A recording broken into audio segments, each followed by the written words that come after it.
এখন আবারও বছর কয়েকের জন্য আলাদা হওয়া। সময় নিজ গতিতে চলছে। আসলে এই সময়গুলো আর ফিরে আসবে না, চাইলেও না। এর জন্য ওর কম কষ্ট হচ্ছে না। ঋতু আবেগী হয়ে ওর গালে হাত রেখে বলে, আমাকে আবার ভুলে যাবেন না তো ওখানকার সুন্দরীদের দেখে? এইটুকু বলতেই ইফাত তোরে রেগে গেল। মানে সিরিয়াসলি, আমাকে তোমার এমন মেন্টালিটির ছেলে মনে হয়? ঋতুর ঘোর কেটে গেল, থতমত খেলো। প্রসঙ্গ বদলের প্রয়োজন অনুভব করলো সে। শীতল গলায় বলল, মজা করছিলাম, ও হয়তো রেগে যান। তুমি লজিকলেস কথাবার্তা বলছো, আমার তাতে রাগ হবে না? আশ্চর্য। ঋতু ভার গলায় বলল, আচ্ছা আর বলবো না। অপেক্ষা করবে? করব। করবে? সন্দেহ আছে? ইফাত দ্বিধাদ্বন্দ্বিত হয়ে বলল। নেই, বলবো না।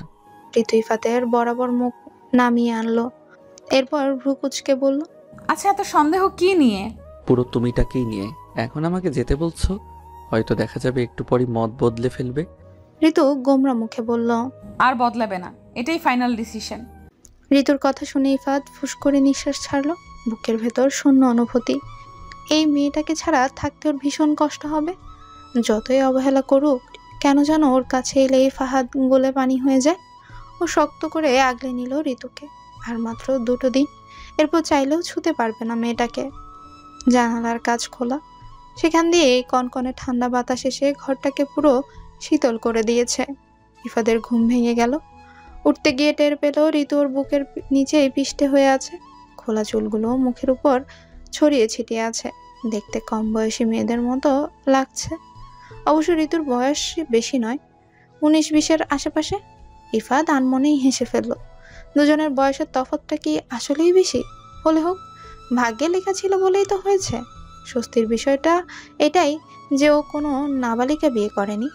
ইফাত ঘুম থেকে ডেকে তুলতে গিয়েও ডাকলো না ঋতুকে। ওকে ঠিকঠাক করে শুয়ে দিল বিছানায়। তারপর ও নেমে জানলাটা আটকে দিল।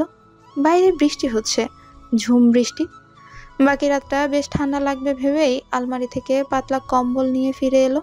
ঋতুকে কম্বল দিয়ে ঢেকে দিতেই ও অন্য পাশে ফিরে গুটিসুটি মেরে ঘুমে নিয়ে গেল। ইফাত মৃদু হাসলো। বাকি রাতটুকু আর ঘুম নামলো না চোখে। বৃষ্টি জড়ালো শব্দে বিভোর হয়ে তাকিয়ে রইল ঋতুর মুখখানিতে।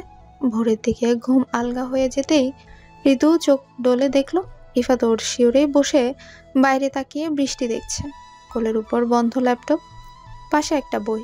ঋতু হকচকিয়ে উঠে বসার চেষ্টা করতে করতে জিজ্ঞেস করলো, আপনি এভাবে বসে আছেন কেন? ইফাত ফিরে তাকালো। উত্তরে বলল, উঠলে কেন? ঘুমাও।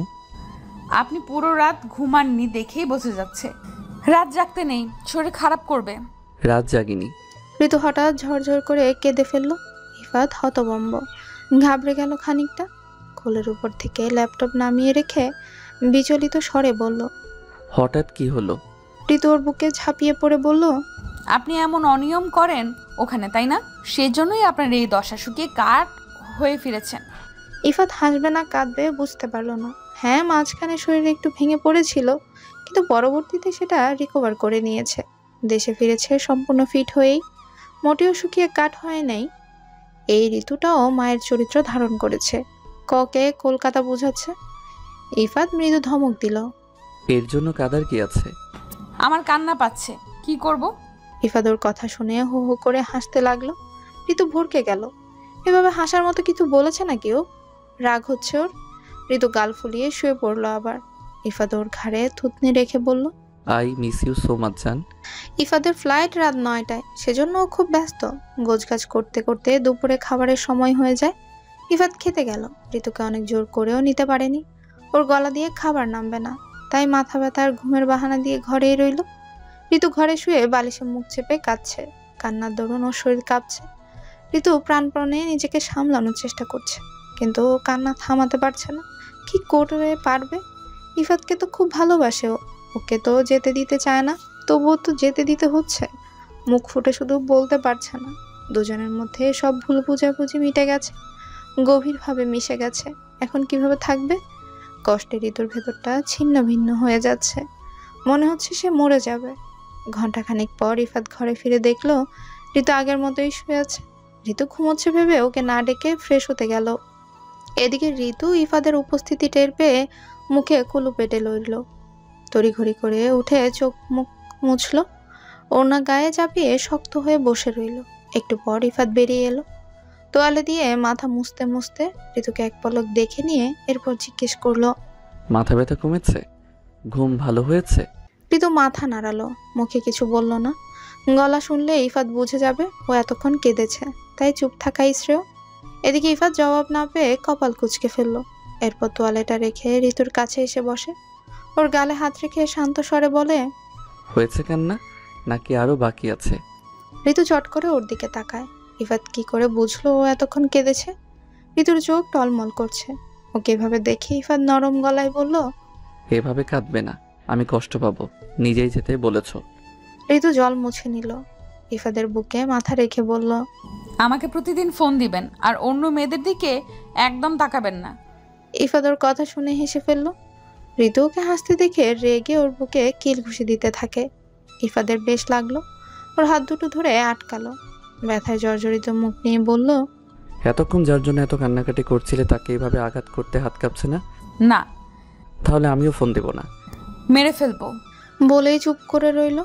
এরপর ইফাদের কপালে হাত দিয়ে চেক করে হতবাক হয়ে গেল। জ্বর বাঁধিয়ে ফেললেন? এই ঘটনা নতুন নয়, এর আগে অনেকবার হয়েছে। এর জন্যই সবাই আড়ালে ওকে বউ পাগল তকমা দিয়ে বসে আছে। ঋতুর কাছ থেকে দূরে চলে যাবে এমন কিছু হলেই ওর মন দুর্বল হয়ে যায়। মনের উপর চাপ পড়লে শরীরে আর কি দোষ? ইফাত থতমত খেয়ে গেল, লুকিয়ে যাবার চেষ্টাও করলো। কোথায় জ্বর? সামান্য গরম হয়ে আছে, রোদ থেকে এসেছি তো তাই। ঋতু বিছানা থেকে নেমে ওষুধ এনে ধরলো ওর সামনে, পানির গ্লাস হাতে ধরিয়ে কর্কশ স্বরে বলল, মিথ্যেটা বেশ বলতে পারেন, নিন হা করুন। ইফাত মিনমিন করতে করতে ওষুধ মুখে নিল। এরপর বলল, কাউকে বলো না, মা জানলে চিন্তা করবে। ঋতু গম্ভীর কণ্ঠে বলল, বলবো না, আপনি একটু রেস্ট নিন। ইফাত বিছানায় শুয়ে পড়ল ঋতুকে নিয়ে। ওর বুকে মাথা রেখে ঋতু চিন্তিত হয়ে বলল, এত জ্বর, আপনি কিভাবে যাবেন? চিন্তা করো না, ঠিক হয়ে যাবে ইনশাল্লাহ। আমাকে মিস করবে? ঋতু কান্না ভেজা গলায় বলল, খুব। ইফাত ভারাক্রান্ত মনে ঋতুকে শক্ত করে আঁকড়ে ধরলো দু হাতে। ঋতু বলল, আপনি আমার সব। ঋতু ঠিক করেছিল ইফাদের বিদায়ের সময় সে একটুও কাঁদবে না, কিন্তু শেষ পর্যন্ত নিজের সিদ্ধান্তে অটল থাকতে পারল না। সবার সামনে ইফাদের গলা জড়িয়ে ধরে ভ্যাবে করে কেঁদে দিল। বাড়ির বড়রা নিজেদের দুঃখ ভুলে কেসে উঠল, যে যার মতো সরে গিয়ে ওদেরকে স্পেস দিল। ইফাত ঋতুর এমন কাণ্ডে কষ্টের সাথে সাথে লজ্জাও পেল। এমনিতে পেত না, কিন্তু বাবা আর চাচা থাকায় ওর লজ্জাটা বেশি লাগছিল। সবাই সটকে পড়ার পর নিজের লজ্জা ও বিস্ময় ভাব কেটে গেল ওর। তীব্র ব্যথার ছাপ দেখা দিল ওর চেহারায়। বিষণ্ণ গলায় বলল, কান্না থামাও প্লিজ। অবুঝের মতন আচরণ করলে আমার একটু ভালো লাগবে না। নিজেই বলেছো আমাকে যেতে, আমি তোমার জন্য যাচ্ছি। এখন তুমি যদি এভাবে কাঁদো আমি যেতে পারবো না। ঋতুকে অনেক কষ্টে শান্ত করলো ইফাত। কিছুক্ষণ সময় দিল ওকে ধাতস্থ হতে। ঋতুর কান্না পুরোপুরি থামানো গেল না, মেয়েটা ফুপিয়ে ফুপিয়েই কাঁদছে। ইফাত ওকে সান্ত্বনা সূচক বলল, মাঝে মাঝে আসবো, সুযোগ পেলেই আসবো। সত্যি তো? প্রমিস। এবার বলো আর কাঁদবে না। ঋতু কাঁদবে না বলতে গিয়েও আবারও কেঁদে ফেললো। ইফাত অসহায় বোধ করলো, এখন তো ওর যেতে ইচ্ছে করছে না। ঋতুকে কথা বলতেও কান্নারত অবস্থায় বলল, ভালোবাসি আপনাকে, খুব খুব ভালোবাসি। ইফাত ওর বলার ধরন দেখে এই কষ্টের মুহূর্তেও হেসে ফেলল। নাবিলা তোফরা উকিঝুঁকি দিয়ে ওদের দেখছে আর হাসছে। ইফতি ওদের ধমক দিল এভাবে হাসার জন্য। ইফাত চলে গেল। ঋতু সেই রাতটা কাঁদতে কাঁদতেই কাটালো। সারা রাত চিন্তায় ঘুম হলো না ওর। খুব মিস করতে শুরু করলো ইফাতকে। ইফাত হিথ্রো বিমানবন্দরে ল্যান্ড করলো ভালোভাবেই। এয়ারপোর্টের সব ফর্মালিটি শেষ করে ইফাতকে একা একাই ট্যাক্সি বুক করে নিজের অ্যাপার্টমেন্টে আসতে হলো। এরপর কিছুক্ষণ বিশ্রাম নিয়ে ফ্রেশ হয়ে কল করলো বাড়িতে। সবার সাথে কথা বলা শেষ করে এরপর কল করলো ঋতুর ফোনে। ধরতেই ঋতু হাউমাউ করে কান্নাকাটি শুরু করলো। কান্নার চোটে ভালোভাবে কথাও বলতে পারলো না। ইফাত একটু একটু যা শুনলো তাতে বুঝলো ঋতু গত রাতে এক ফোঁটাও ঘুমাতে পারেনি, ওকে ভীষণ মিস করছে। ঋতু কাঁদছে বলেই ইফাদের ভীষণ খারাপ লাগলো। ওকে সান্ত্বনা দেওয়ার চেষ্টা করলো, কিন্তু ঋতুর কান্নাকাটি পুরোপুরি থামলো না, ফুপিয়ে ফুপিয়ে কাঁদতেই থাকে। আপাতত ঋতুর সাথে কথা বলা শেষ করে ফোন রাখার পরই ইফাতের মনে হলো সে একা, বিচ্ছিন্ন পরিবার থেকে, প্রিয়তমা স্ত্রীর থেকে। ভেবে ইফাতের দুঃখ প্রবল হলো। তবে একটা কথা ঠিক, ওর এবারে দেশে যাওয়াটা মোটেও বিফলে যায়নি। ঋতুকে যে সে নিজের করতে পেরেছে, ওর প্রতি নিজের অনুভূতি ভালোবাসাটুকু বোঝাতে পেরেছে, এটাই তো ওর বড় পাওয়া, যার জন্য অভিমান করে দেশ ছেড়েছিল। এটা ভেবেই স্বস্তি পেল ইফাত। সুখানুভূতি হলো হৃদয়ে। দূরত্ব আগেরবার দুজনকে বিচ্ছিন্ন করে দিলেও এবারের দূরত্ব তাদের এক করে দিল। চাকচিক্য ঘেরা লন্ডন শহরে ইফাত একাই নিজের ক্যারিয়ার গোছানোর কাজে ব্যস্ত হয়ে পড়ে। সারাদিন থিসিস, রিসার্চ, ল্যাবের কাজে ভীষণ ব্যস্ত থাকতে হয় ওকে। তবে এর মধ্যে ঋতুর সাথে কথা বলার জন্য সময়টা ঠিক বের করে নেয়। ঋতু এখন পুরোপুরি ডুবে গেছে ইফাদের প্রেমে। ভালোবাসার রঙিন স্বপ্নগুলো সাজিয়েছে তার একটা মাত্র পুরুষকে নিয়ে। বিগত দিনে নিজের কৃতকর্মের জন্য লজ্জার সাথে সাথে ওর হাসিও পায়। এই সাদাসিধে লোকটা এত দূরে ঠেলে দিয়েছিল ভেবেই দুঃখ হয়। নিজের বাচ্চা কাচ্চাদের সে কি গল্প শোনাবে? তোদের মা তোদের বাপকে কষ্ট দিয়ে দিয়ে ঝাঁঝরা করে ছেড়েছে বিয়ের প্রথম বছর। এরপর আবার তোদের মাই এই লোকের ভালোবাসা পাওয়ার জন্য পাগল হয়ে গেছিল, বেহায়া হয়েছিল। ইস, কি লজ্জার ব্যাপার। ছুটির দিনগুলোতে কোনো কাজ রাখে না ইফাত। বেশিরভাগ সময় পরিবার আর ঋতুকে দেওয়ার চেষ্টা করে সে। দুজনের জমিয়ে রাখা টুকরো গল্পতেই কেটে যায় দীর্ঘ সময়। একদিন ইফাত ঋতুকে নিয়ে একটা স্বপ্ন দেখে। ঘুমের মধ্যে সে দেখে ইফাদের সাথে ফোনে কথা বলতে বলতে ইউনিভার্সিটি থেকে ফেরার পথে ঋতু আবারও রিক্সা থেকে পড়ে মাথা ফাটিয়ে ফেলেছে। রাস্তার লোকজন ধরাধরি করে ওকে হাসপাতালে নিয়ে যাওয়ার পর যখন ঋতুর জ্ঞান ফিরে, তখন কাছের সব আপনজনদের চিনতে পারলেও ইফাতকে সে চিনতে পারে না। সবাই ওকে বোঝানোর চেষ্টা করলেও কাজ হয় না। ঋতু ইফাতকে ভয় পেতে থাকে, শামীম হিসেবে মেনে নিতে চায় না, কাছে আসতে চায় না, ওকে ভালোবাসে না। এমন অদ্ভুত এবং ভয়াবহ একটা স্বপ্ন দেখে ইফাত ঘুম থেকে ধরফরিয়ে উঠে বসে। আতঙ্কে ও শরীর ঘামে ভিজে যায়। তারপর এক গ্লাস পানি ঢকঢক করে খেয়ে নেয়। ফোন হাতে নিয়ে সময় দেখে। দেশে এখন গভীর রাত। ওর মনটা খচখচ করছে। কিছুক্ষণ দ্বিধাদ্বন্দ্বে ভুগে এরপর ফোন করে ঋতুকে। ওর ঘুমো ঘুমো গলা শোনা যায় ওপাশ থেকে। ইফাত উত্তেজিত কণ্ঠে বলে, তুমি ঠিক আছো?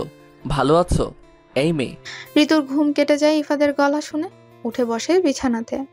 উচাটন কণ্ঠে বলে, আমি ঠিক আছি। আপনি এভাবে কথা বলছেন কেন? কি হয়েছে? ইফাদ একটু শান্ত হয়, স্বস্তি পায়। ঋতুকে সুস্থ স্বাভাবিক পেয়ে একটু থেমে নিজেকে ধাতস্থ করে ম্লান গলায় বলে, হুম, না কিছু হয়নি, আমি ঠিক আছি। ঋতুর সন্দেহ দূর হলো না তাতে। তাহলে এভাবে কথা বলছিলেন কেন? কি লুকাচ্ছেন বলুন তো? ইফাত বলল, আমি আসলে তোমাকে নিয়ে একটা বাজে স্বপ্ন দেখেছি। বাজে স্বপ্ন? হুম। কেমন বাজে স্বপ্ন? ইফাত প্রথমে বলতে চাচ্ছিল না, কিন্তু ঋতু জানতে আগ্রহী কি এমন স্বপ্ন যেটা দেখে এই অসময়েও তার স্বামী আঁতকে উঠেছে, ভয় পেয়েছে ওকে নিয়ে। ওর নাসরবান্দা জেদের কাছে পরাজিত হয়ে ইফাত স্বপ্নটা খুলে বলতেই ঋতু হেসে ফেলে, যেন খুব মজা পেয়েছে এমন করে বলায়। আপনি যে ভিতর ডিম সেটা তো জানা ছিল না। আহারে। ইফাত গম্ভীর কণ্ঠে বলল, আজে বাজে কথা বলো না, আমি সিরিয়াস। এরকম একটা স্বপ্ন তুমি দেখলে কি করতে? আমি যদি এভাবে তোমাকে ভুলে যেতাম। বাকিটুকু শোনার আগে ঋতুর মুখ কালো হয়ে গেল। ইফাতকে থামিয়ে দিয়ে বলল, আচ্ছা, আজে বাজে কথা বলবো না আর। আপনি উল্টাপাল্টা কথা বাদ দিন। কাঁদো কাঁদো শোনালো ওর গলা। ইফাত হাসলো মনে মনে। এই মেয়ে ওকে কতটা ভালোবাসে ও জানে। সেদিন পেঁয়াজ কুচি করতে গিয়ে হাত কেটে গেছিল। এটা শুনে ঋতুর অবস্থা খারাপ। এক সপ্তাহ ফোন দিতে পারেনি সে। দিলেই ঋতুর মন খারাপ করা কথা আর কান্নাকাটি শুনতে হয়েছিল। ইফাত ফুস করে শ্বাস ছাড়ে। ঋতুকে বুকে জড়িয়ে ধরতে ইচ্ছে করে। হেডবোর্ডে হেলান দিয়ে বসে জিজ্ঞেস করে, তোমাকে নিয়ে আসি, আসবে তো? কোথায়? ইফাত ব্যাকুল কণ্ঠে বলে, আমার কাছে, এখানে তোমাকে নিয়ে আসার ব্যবস্থা করি। আমার একা থাকতে ইচ্ছে করে না। মৃদু চমকালো ঋতু। ইফাদের আকুলতা স্পষ্ট টের পেল। ইচ্ছে করলো এক্ষুনি ছুটে চলে যেতে, কিন্তু পরক্ষণেই সবাইকে ছেড়ে যেতে হবে ভেবেই হৃৎপিণ্ড লাফিয়ে ওঠে। অনেকক্ষণ ভেবে চিনতে পরে বলে, হুম, সবাইকে ছেড়ে ওখানে আমি কিছুতেই থাকতে পারবো না। ঋতুর কথা শুনে হতবিহ্বল হলো ইফাদের মুখ। বিয়ের পর স্বামী স্ত্রী একসাথে থাকবে, এটাই তো জগতের চিরচরিত নিয়ম। কিন্তু ঋতু উল্টো কথা বলছে।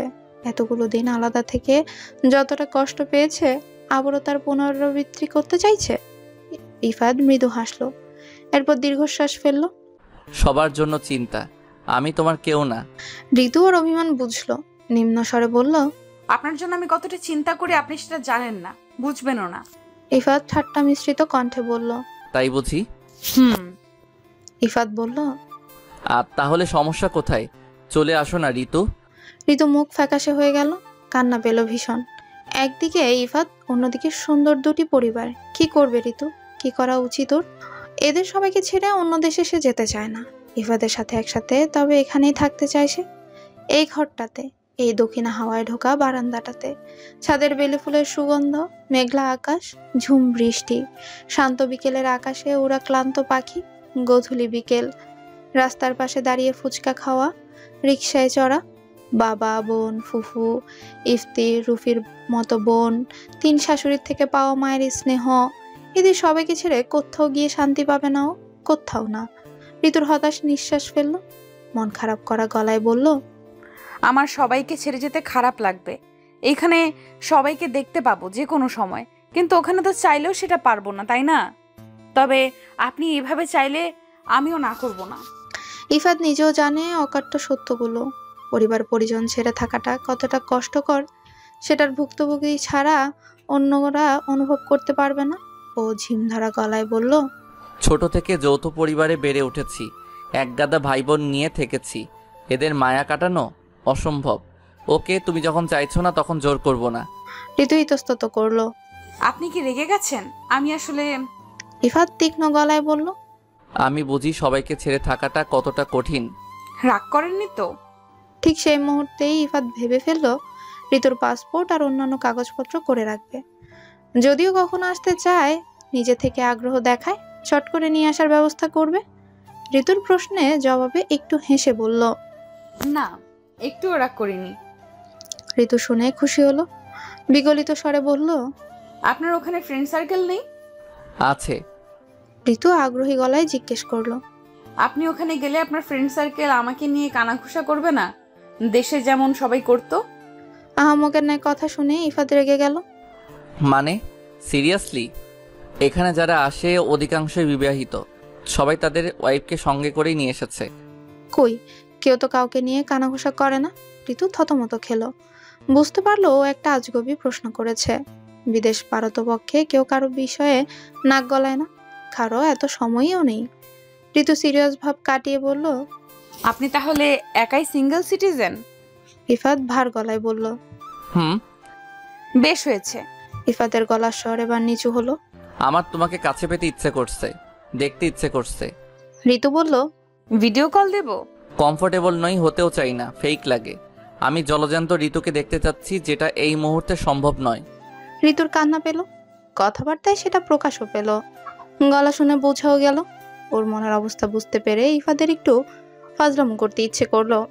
সে ঠোঁট চেপে হাসি আটকে ফিস ফিস করে বলল। ঋতু, হুম। আই ওয়ান্ট এ কিস, এক্ষুনি, এই মুহূর্তে। ঋতুর সম্বিত ফিরে এলো ইফাদের কথা শুনে। নাক গাল গোলাপি হয়ে গেল লজ্জার চোটে, শিশির করে উঠলো হাত পায়ের তালু। কথা বলতে পারলো না কয়েক মুহূর্ত।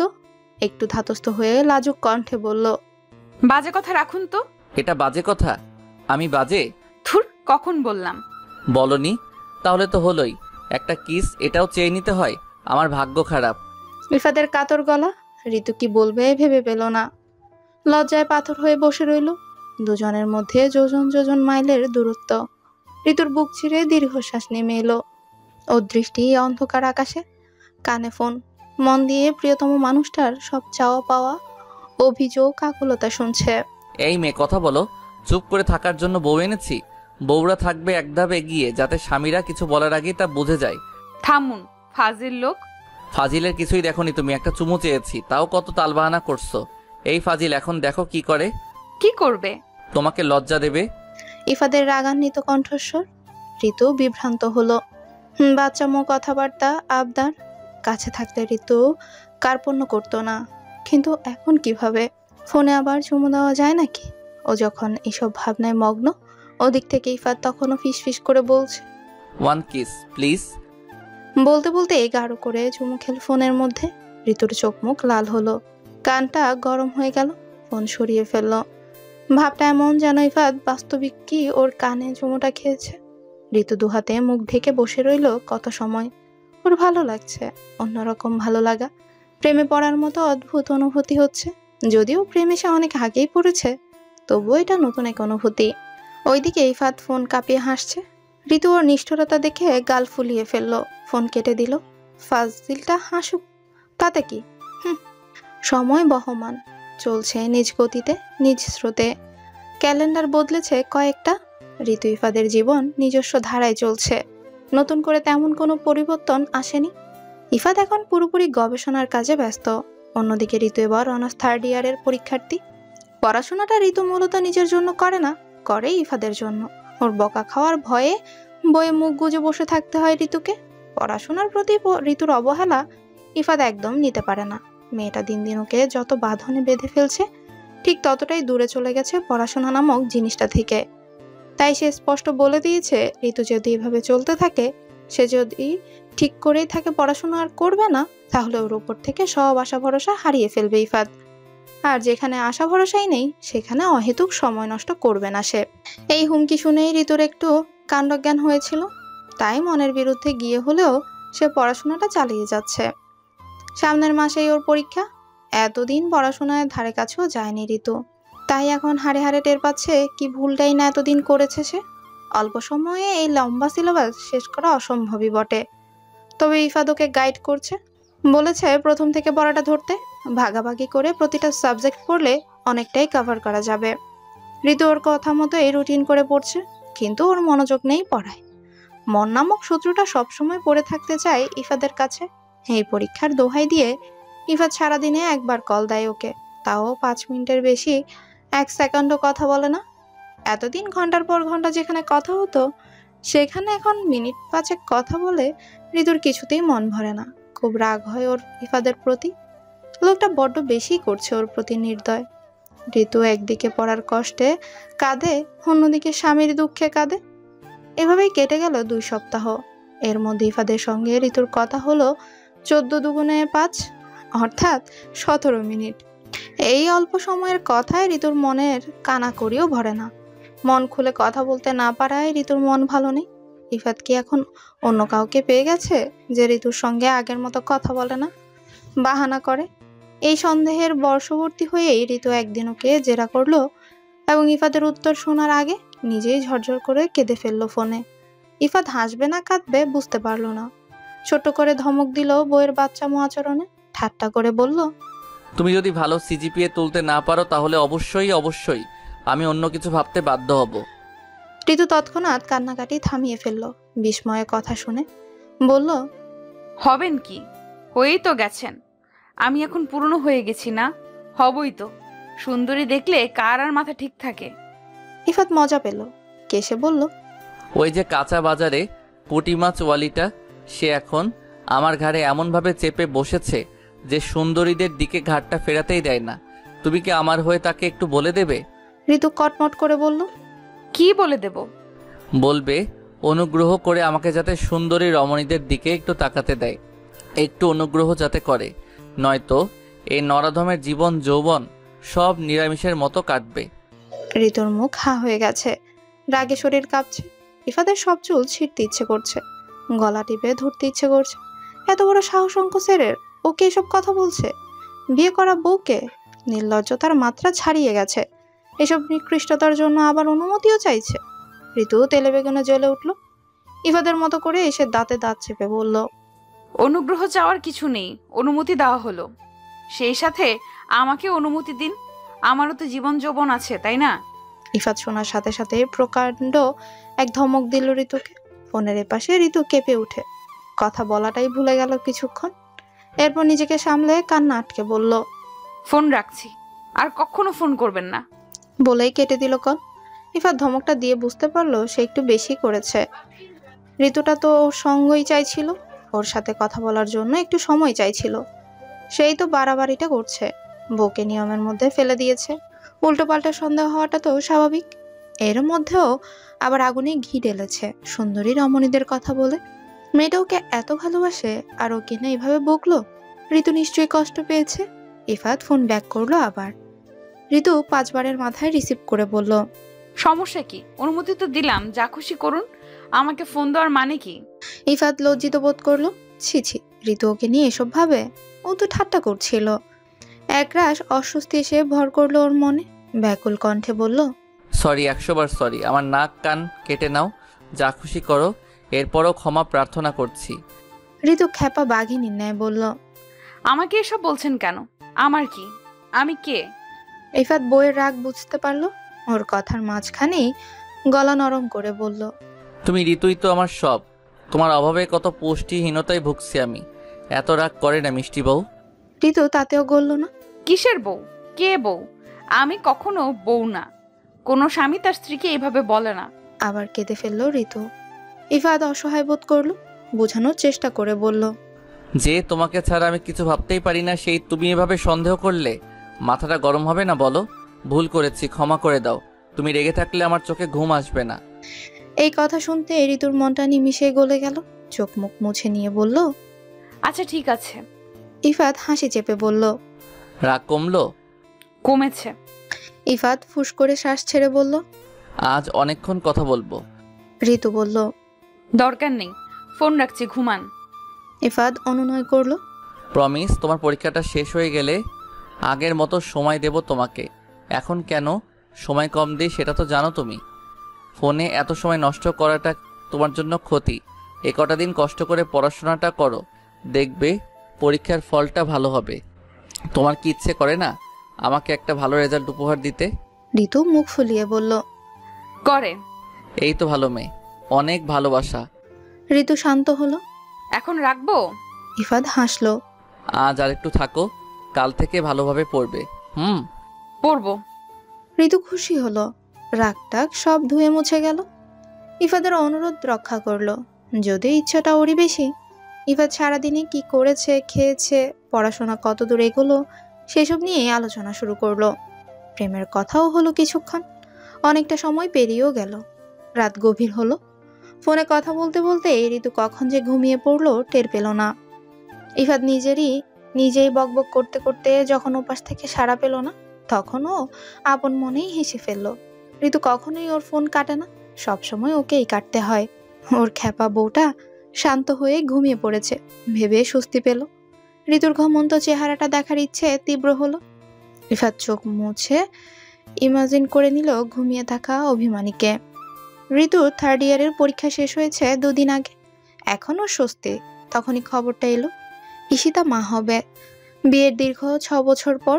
খবরটা শুনে ঋতু ভীষণ আনন্দিত। সে খালা হবে, কতদিনের স্বপ্ন ওর। তবে সবচেয়ে বেশি খুশি হলো বড় আপু মা হবে বলেই। ঈশিতার কতদিনের স্বপ্ন আকাঙ্ক্ষা, বিয়ের 6 মাস থেকেই মা হতে চেয়েছে। সেজন্য কত কান্নাকাটি অনুনয়, কিন্তু এজাজ চায়নি বউ তার পড়াশোনা ছেড়ে বাচ্চা সামলাক। যে নিজেই এখনো বাচ্চার মতো আচরণ, সে কিভাবে বাচ্চা মানুষ করবে?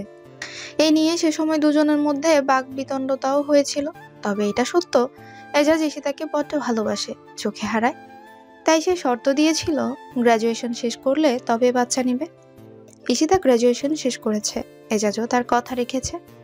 ঋতুর মনে তখনই চিন্তাটা এলো, ওরা আর ইফাদের বিয়েরও কয়েক বছর পেরিয়ে গেছে। ওরা বাচ্চা নেবে কবে? ও মা হবে কবে? ইফাত কবে বাবা হবে? এতটা সময় পেরিয়ে গেল, এই চিন্তাগুলো তো প্রশ্রয় পায়নি ওর মনের মধ্যে। হ্যাঁ, মাঝে মধ্যে উকি ঝুঁকি দিত, কিন্তু ভাবনাটা ডালপালা মেলেনি কখনো। কিন্তু ঈশিতা মা হবে শুনে এবার ঋতুরও মনে হলো মা হওয়ার প্রচন্ড ইচ্ছে জাগলো মনে। ইফাতকে সে কথা বলতে ওর লজ্জা লাগছে, কিন্তু ওর ইতস্তত ভাব আর লাজুক গলা শুনে ইফাত যখন ওকে চেপে ধরলো, তখন কোনো মতে সুপ্ত চাওয়াটা জানালো ঋতু। জানিয়ে ফোন কেটে দিল। এত লজ্জা মনে হয় না কখনো পেয়েছে ঋতু। ঘোরের মাথায়ও বেবি কবে আসবে সে এটাই জিজ্ঞেস করেছে ইফাতকে। ইস কি লজ্জা! অনেকক্ষণ 2 হাতে মুখ ঢেকে বসে রইল ঋতু। টুংটাং করে নোটিফিকেশনের বেল বেজে উঠতেই ও আবার ফোনটা হাতে নিল। ইফাত মেসেজ করেছে। ঋতুর ভ্রু কুঁচকে গেল। কল না দিয়ে মেসেজ, কি এমন লিখলো? ঋতু আগ্রহ নিয়ে মেসেজটা ওপেন করে পড়ল। ছোট্ট করে লেখা, ভেরি সুন। মা হওয়ার মতো অতীব সুন্দর আর চমকপ্রদ ব্যাপারটাকে ইমাজিন করে ঋতু বালিশে মুখ চেপে লজ্জায় লাল হয়ে গেল। ইফাদের অনুমতি না নিয়েই বান্ধবীদের সাথে শহরের বাইরে বেড়াতে যাওয়ায় ঋতুকে খুব ঝেড়েছে ইফাত। এ নিয়ে কথা কাটাকাটি শুরু হলেও শেষ হলো ইফাত দেশে না ফেরার কাহিনীতেই। দুজনের কেউই কম যায় না। ইফাত বলেছে সে ঋতুকে নিজের কাছে নিয়ে আসবে।